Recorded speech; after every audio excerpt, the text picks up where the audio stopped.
السلام علیکم دوستوں، کیا حال ہیں آپ سب کی؟ امید کرتا ہوں خیریت سے ہوں گے۔ میں ہوں محمد یعقوب لغاری اور آپ لوگ دیکھ رہے ہیں انفارمیٹیو ویڈیوز ٹیلی ویژن۔ آج سے میں آپ کو قصص الانبیاء کے بارے میں بتاؤں گا۔ آج ہم سیدنا آدم علیہ السلام کے بارے میں بات کرتے ہیں۔ اللہ فرماتے ہیں، اللہ ہر چیز کا پیدا کرنے والا ہے اور اسی پر قدرت رکھنے والا ہے۔ اللہ وہ ہے جس نے آسمان و زمین اور اس کے درمیان کی چیزوں کو 6 دن میں پیدا کیا اور پھر خود عرش پر جلوہ فرما ہوا۔ پہلے اللہ کا عرش پانی پر تھا اور میں نے جنوں اور انسانوں کو اپنی عبادت کے لیے پیدا فرمایا ہے۔ یہ اللہ تعالیٰ کا فرمان ہے۔ اللہ تعالیٰ نے ہمارے باپ کو کیوں پیدا فرمایا، ہمیں کیوں پیدا فرمایا؟ تاکہ ہم اس کی عبادت کریں۔ اگرچہ وہ عبادت کا محتاج نہیں، وہ تو بے نیاز ہے، مگر ہم اس کے محتاج ہیں۔ اور جب اللہ نے کہا کہ میں زمین پر اپنا نائب بنا رہا ہوں، تو اللہ نے زمین پر خلیفہ بنانے کا ارادہ کیا تاکہ وہ زمین پر حکومت کرے اور اپنی نسل کو بڑھائے۔ چنانچہ اللہ نے فرمایا، اللہ تعالیٰ نے تمہیں زمین سے پیدا کیا اور اسی نے تمہیں اس زمین میں بسایا ہے۔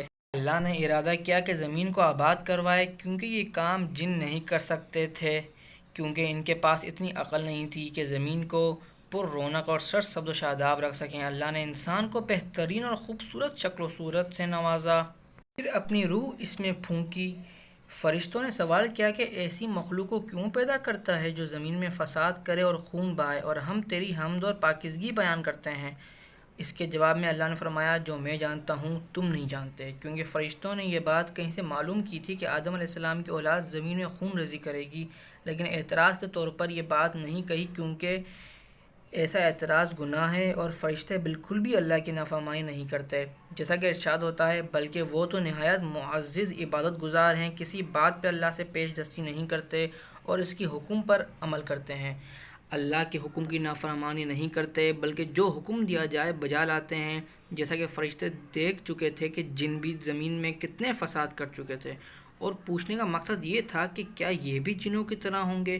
اور فرشتوں کو لگا کہ شاید وہ اللہ کی حمد میں کوتاہی کرتے ہیں، اس لیے اللہ سے پوچھا تھا کہ ہم تو تیری حمد بیان کرتے ہیں۔ اس کے بعد فرشتوں نے آپس میں بات کی کہ جو مخلوق اللہ پیدا کرے گا وہ ہم سے زیادہ معزز نہیں ہو سکتی، کیونکہ انہوں نے اپنے آپ کو تشبیہ جنوں، پہاڑوں، مویشیوں اور باقی زمین کی چیزوں سے کی، اور پھر یہ کہا کہ ہمیں تو ان سے برتری حاصل ہے، تو ضرور جو اللہ مخلوق پیدا کرے گا ہمیں ان سے بھی برتری حاصل ہوگی۔ ایک حدیث میں آتا ہے کہ اللہ تعالیٰ نے آدم علیہ السلام کو مٹی کی ایک مٹھی سے پیدا فرمایا۔ اس مٹی کو اللہ نے پوری زمین سے اٹھوایا تھا، اسی وجہ سے حضرت آدم علیہ السلام کی اولادوں میں سے بعض سرخ رنگ کے ہیں، تو بعض سیاہ، تو بعض سفید، بعض نیک ہیں اور بعض خبیث۔ انسان کی تخلیق مٹی سے شروع ہوئی، اس مٹی کو پانی سے تر کیا گیا۔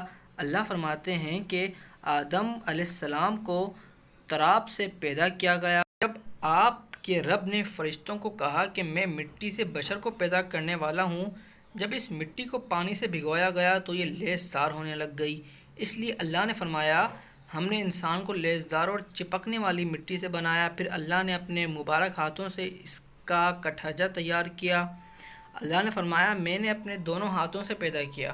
اللہ نے پہلے انسان کو مورتی کی صورت میں ڈھالا، پھر ایک مقررہ مدت تک چھوڑے رکھا، یہاں تک کہ گیلی مٹی خشک ہو گئی اور اس کا رنگ سیاہ ہو گیا اور بدبو آنے لگی۔ پھر وہ کھنکھناتی مٹی میں بدل گئی اور آخر میں پکی مٹی میں تبدیل ہو گئی۔ یعنی پہلا مرحلہ خشک مٹی تھی، پھر گیلی مٹی، پھر لیسدار مٹی، پھر ٹھیکری کی طرح کی مٹی، اور یہ کام جمعے کی آخری گھڑی میں کیا گیا۔ تخلیق آدم علیہ السلام کا کرشمہ ہے۔ انسانوں کو صورت عطا کی گئی۔ سب سے پہلے اور لمبے انسان یعنی حضرت آدم علیہ السلام، ان کی لمبائی 60 میٹر اور چوڑائی 7 ہاتھ بیان فرمائی ہے کچھ عالموں نے۔